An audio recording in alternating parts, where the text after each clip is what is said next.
Hi everyone, in this video I'll be showing you how to get free hair for roblox. So first of all you have to go to marketplace.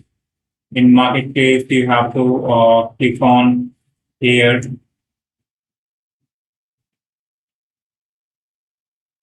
and in here now you have to in price you have to set maximum 0 and click on recently created. So when you click on recently created, it will get all the recent hair that has been launched. You have to click on go. Now you see that all the free hairs, all the hairs that has been created recently, you will get here.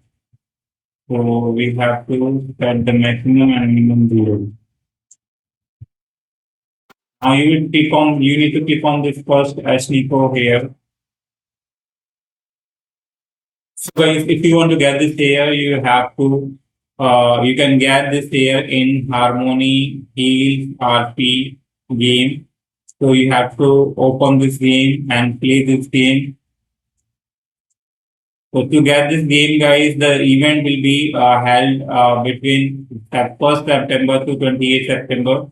And in this period, you can get this here, and they will tell you how to get this UGC items.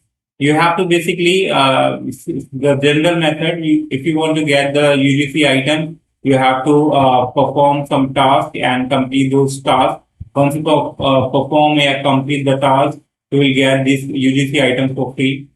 Fine, so that's how you can get it. So hope you like it, guys, and if you like the video, don't forget to subscribe. Till then.